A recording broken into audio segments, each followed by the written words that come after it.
죄의 뿌리는 아주 강력합니다. 조금이라도 틈을 주게 되면 우리 속에 있는 쓴뿌리가 막 올라와서 우리로 더러움에 나가도록 그렇게 만들죠. 이것을 그냥 놔두게 되면 어떻게 되겠습니까? 온통 잡초가 자라는 것처럼 우리 마음 가운데 그것이 가득하게 채워질 겁니다. 마치 봄이 되면 농부가 씨를 뿌리지 않았는데 잡초들이 막 올라와가지고 밭을 다 덮어버리죠. 밭을 망쳐놓게 만듭니다. 그래서 농부는 그때가 되면 밭을 갖다가 완전히 갈아엎습니다. 그리고 거기에 좋은 씨를 뿌리게 되죠. 우리 속의 죄도 갈아엎어서 깨끗한 그릇으로 만들어 놔야 우리가 하나님의 은혜 받는 것 아니겠습니까? 우리 깨끗한 그릇이 되기 위해서 먼저 우리의 마음의 밭을 다 갈아엎읍시다. 예수님이 제자들과 함께 예루살렘으로 올라가셨을 때 성전에 가셨습니다. 그때에 그곳에서 돈을 바꾸는 사람들, 그리고 재물을 파는 사람들, 막 아우성이었습니다. 주님은 채찍을 만들어서 그들을 갖다가 내어 치시면서 이렇게 말씀을 하셨습니다. 내 집은 만민이 기도하는 집이라 칭함을 받으리라 하지 아니하였느냐? 너희는 강도의 소굴로 만들었도다 하셨습니다. 우리 마음엔 하나님의 성전이 있는 곳입니다. 하지만 우리는 지금까지 그 마음의 밭을 어떻게 했어요? 그냥 마음대로 그냥 겨울의 밭처럼 그냥 방치해두고 있었습니다. 그리고 우리의 밭은 괜찮다고 생각을 해왔던 겁니다. 그런데 주님은 내 집을 강도의 소굴로 만들지 말라. 내 속에 아버지의 집, 성전, 그것을 갖다가 강도의 소굴로 만들지 말라고 그렇게 하시는 겁니다. 그러니까 우리는 예수님처럼 지금 하나님을 믿는다고 하면서 강도의 구렬로 만든 우리 영혼의 밭을 갈아엎어야 된다는 것이죠. 예수님을 믿는다고 하면서 죄악의 발을 들여놓았던 것을 엎어버려야 합니다. 그런데 대부분 자신이 죄를 짓고 있다는 것을 갖다가 인정하는 사람들이 오늘날에는 극히 드뭅니다. 자연스러운 인간의 행동이라고 그렇게 말을 합니다. 본래 인간이 가진 욕망의 일부분이라고 그렇게 말을 합니다. 마음에 잠시 품었던 생각이 죄가 될 리 없다고 그렇게 말을 하죠. 내 위치에서, 그리고 내가 가진 권리로, 그리고 남자로서 그 정도 하는 게 그게 문제가 될 것이냐고 이렇게 말을 합니다. 하지만 이것들은 다 죄악된 육신의 생각에서 나오는 것임을 우리는 알아야 합니다. 지금부터 3000년경 예루살렘에선 놀라운 음모에 의한 살인극이 벌어졌습니다. 살인을 당한 사람은 자신이 왜 죽었는지도 모르고 전쟁터에서 숨을 거두고 말았습니다. 그 죽음 뒤에는 오늘날처럼 여자가 있었던 겁니다. 그런데도 그것을 의심하는 사람은 거의 없었습니다. 완전 범죄로 끝난 것으로 보였습니다. 사건의 전말은 이렇습니다. 그 살해된 피해자에게는 아리따운 부인이 하나 있었습니다. 하지만 그가 많은 전쟁에 나가 싸우는 동안에 그녀는 외로움에 지칠 대로 지쳐버리고 말았습니다. 그때에 한 남자의 손길이 뻗쳐왔습니다. 그 남자는 힘이 있는 사람으로서 그녀의 남편도 감당하기가 어려운 사람이었습니다. 그 남자는 그렇게 이쁜 여인이 자신의 부하의 아내인 줄을 알면서도 그 여인을 만나서 위력에 의한 관계를 갖다가 맺고 있었습니다. 그리고 남편이 전쟁에 나가 있는 사이에 그 남자는 매일같이 그녀를 불러냈습니다. 그러다 그녀의 몸에 이상이 생기고 말았습니다. 이 사실을 숨기기 위해서 남자는 그녀의 남편을 전쟁터에서 불러냈습니다. 그리고 임신 사실을 숨기려 여인을 그녀의 남편에게로 보냈지만은 그 남편은 전쟁을 먼저 생각하고 있었기 때문에 아내와 함께할 여유를 갖지 못하고 있었습니다. 이런 그녀의 남편이었지만은 이것이 오히려 그가 죽게 된 원인이 되고 말았습니다. 임신을 숨기기 위해서 벌인 이 음모가 실패로 돌아가자 아예 그 애국자인 남편을 전쟁터 깊숙이 보내서 죽게 만들기로 마음먹고 그것을 바로 실행에 옮겨 놓았습니다. 이렇게 해서 그녀의 남편은 전쟁터에서 장렬히 죽어갔습니다. 얼마 후 그녀는 마음을 고쳐먹은 것처럼 하고 그 힘이 있는 남자의 집으로 들어갔습니다.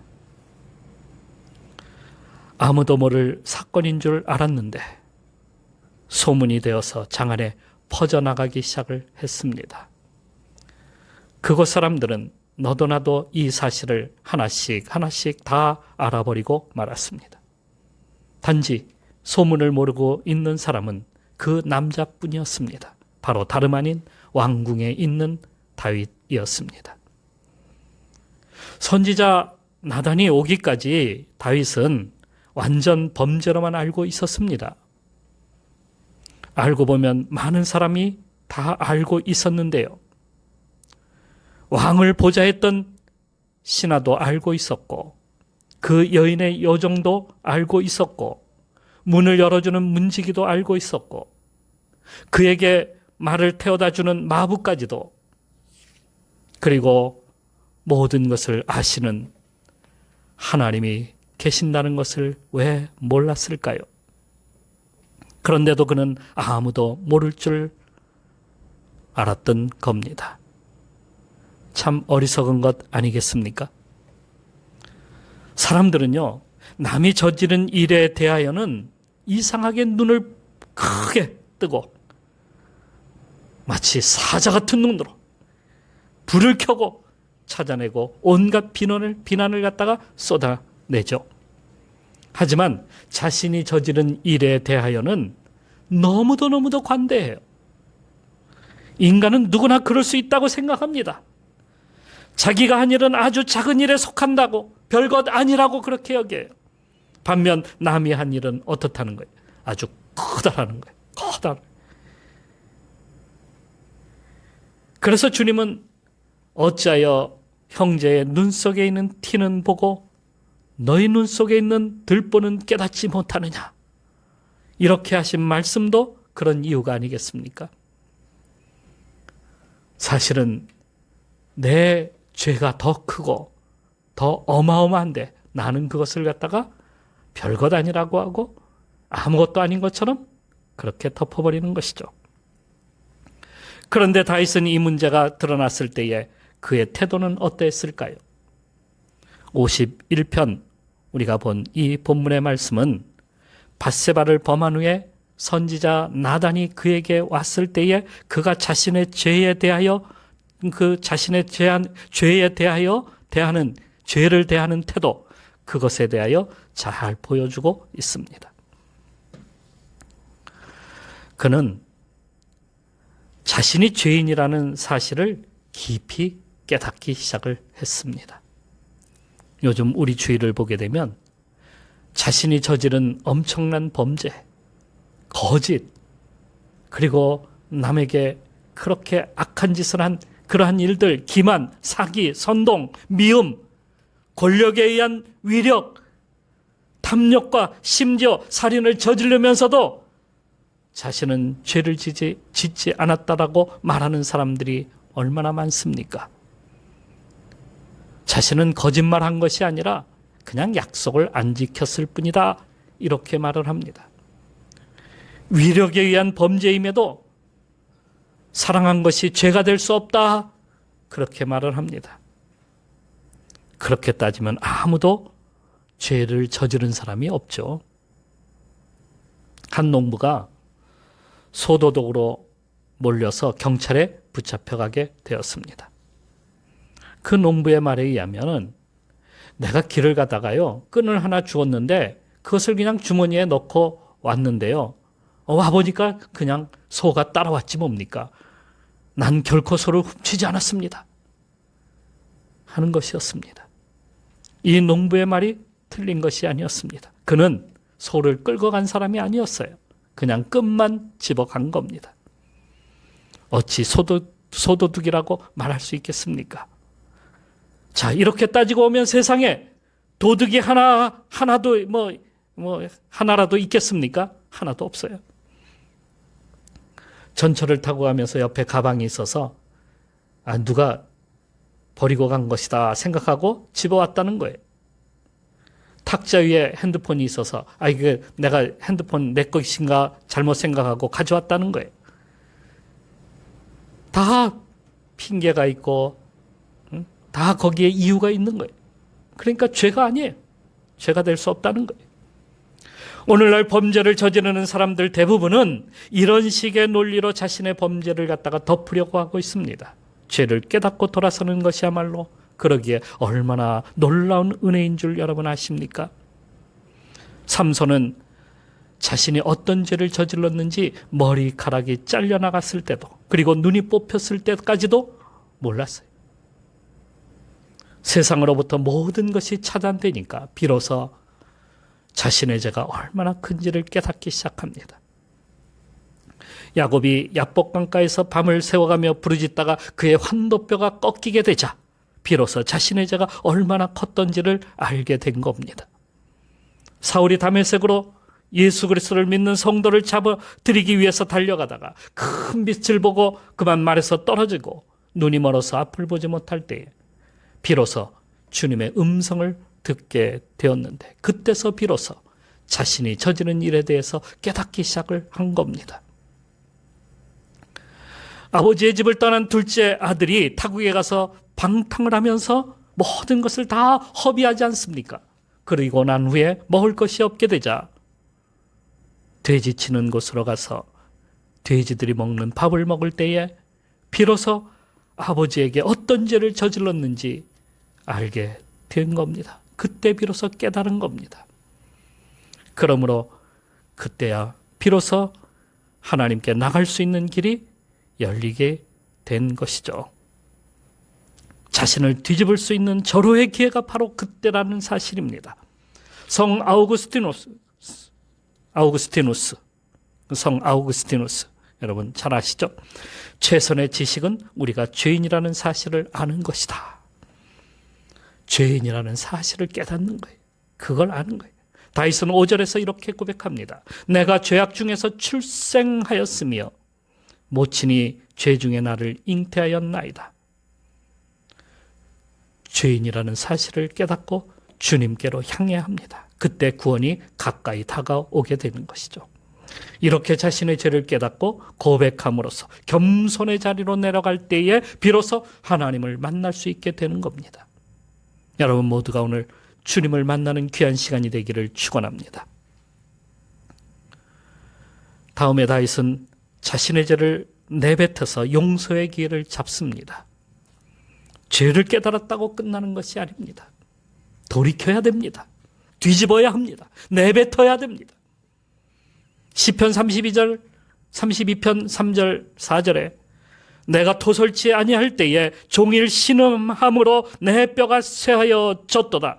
주의 손이 주야로 나를 누르시오니 내 지내기 하여 여름 가물에 마름같이 되었나이다. 죄는 항상 고통을 초래합니다. 영혼과 마음의 평화를 누릴 수 없게 만들어 놓습니다. 잠을 잘 수 없게 만들어 놓아요. 두려움이 몰려옵니다. 그렇기 때문에 죄의 숨을 우리는 내뱉어야 우리가 살 수 있는 겁니다. 여러분 물속으로 깊이 들어가기 위해서는 어떻게 해야 되는지 아십니까? 내 속에 있는 숨을 갖다가 다 내뱉어야 돼요. 허파에 있는 그 숨을 다 뿜어내야 내가 밑으로 가라앉는 겁니다. 주님께로 우리가 더 가까이 가기 위해서는요. 내 속에 있는 죄를 다 토해내야 한다는 것입니다. 그때에 우리가 용서를 받을 수 있게 되는 것이죠. 그런데 말입니다. 사람들은 내가 죄인이라는 사실을 알고 있으면서도 그것을 고백하지 않습니다. 죄를 지은 줄 알면서도 회개하지도 돌아서려는 마음조차도 없다는 거예요. 결국 죄로 인해서 무감각하게 되고요.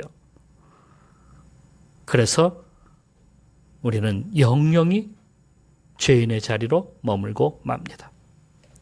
가인이 동생 아벨을 죽였습니다. 그에게도 죄책감이 몰려왔어요. 견딜 수 없었습니다. 그러나 자신이 죄인임을 고백하고 있지 않음을 성경은 잘 보여주고 있습니다. 그런데도 죄를 고백하지 않아요. 내가 죄인입니다. 내가 범죄를 저질렀습니다 하고 죄인임을 고백하면서 용서함 받고 주님 앞으로 돌아오는 것이야말로 얼마나 놀라운 역사입니까? 인생의 최대의 변화라는 사실이에요. 우리는 그것을 알아야 합니다. 한 유명한 변호사가 있는데요. 그는 원래 교회를 잘 다녔다고 해요. 근데 얼마 전부터 교회를 갔다가 나가지 않게 되었다고 합니다. 이유를 물어봤더니 그가 이렇게 이야기했어요. 저는 25년간 검사 생활을 하면서요, 수없이 많은 범죄자들을 다루었는데 그들 가운데 기독교인들이 아주 많았다는 거예요. 단순히 주일에만 교회에 출석하는 교인도 아니고 교회에서 중직이라고 하는 그러한 사람들이, 또 목회자라고 하는 사람들이 심각한 죄를 저지르고 중형을 받게 되는 모습을 보았다는 거예요. 어떻게 기독교인이면서도 그럴 수 있느냐 하면서 교회를 나가지 않게 되었다고 하는 겁니다. 여러분, 그는 남의 모습에선 죄를 발견하고 처벌도 하고 있는 사람이었지만은 실제로 자신이 죄인이라는 사실을, 자신의 죄를 고백하고 주님 앞에 돌아와야 된다는 그 기회를 그는 놓치고 만 것입니다. 그러기에 우리는 죄를 속에 담아서는 안 됩니다. 우리 속에 있는 죄를 고백해야 됩니다. 고백하면 우리가 의의 일이고, 고백하면 우리가 하나님의 자녀가 되는 겁니다. 여러분 모두가 그러한 자리로 가는 성도가 되시기를 축원합니다. 또 놀라운 사실이 하나가 있어요. 하나님의 은총을 받게 된다는 사실이에요. 구원의 온전한 기쁨은 내가 회개하였을 때 용서를 경험하는 순간입니다. 구원의 온전한 기쁨이 우리에게 와서 자리를 잡는 것이죠. 내가 용서함 받는다는 기쁨은 죄인이 아니면 그 사실을 갖다가 알지 못한다는 거예요. 하나님께서 나를 우슬초로 정결케 씻으시고 깨끗한 마음을 주시고 나를 용서해 주신다 하는 말씀을 들을 때에 기쁨이 우리 속에서 막 올라오기 시작을 하는 겁니다. 우슬초라고 하는 것은 식물의 일종이라고 합니다. 스펀지와 같이 생겨서 그것이 더러운 것이 응고되고 씻겨지지 않을 때에 그 우슬초를 갖다 대면 깨끗하게 씻겨지게 된다는 것이죠. 우리 죄가 우슬초와 같은 그러한 그리스도의 피로 인하여서 다 용서함을 받게 되는 거예요. 씻겨지게 되는 거예요. 우리를 그동안 지금까지 우리 속에 쌓이고 쌓였던 그 죄의 그 딱지와 같은 그러한 응고된 것들이 주님의 피로 인하여서 다 씻겨지는 거예요. 그때에 우리가 얼마나 기쁘겠어요. 여러분, 제가 한 60년 때를 씻지 않은 사람을 본 적이 있는데요. 완전히 이게 뭐 거북이 등짝 같은 그러한 그 몸을 가지고 있더라고요. 그런데 그 때를 깨끗하게 씻었을 때에 어떠했을까요? 만일에 그러한 사람이 때를 씻는다고 한다면 그 날 것 같은 그러한 기쁨 아니겠습니까? 정말 그 몸이 얼마나 가벼워지고 얼마나 기분이 좋겠습니까? 여러분, 죄가 씻긴다는 것은 바로 그러한 기쁨일 겁니다. 주님은 우리 죄를 다 용서해 주신다고 약속해 주셨습니다. 만일 우리가 우리 죄를 자백하면 저는 미쁘시고 의로우사 우리 죄를 사하시고 모든 죄에서 우리를 깨끗게 하실 것입니다. 그러기에 용서받은 자에게 구원의 기쁨이 넘치는 것이 당연합니다.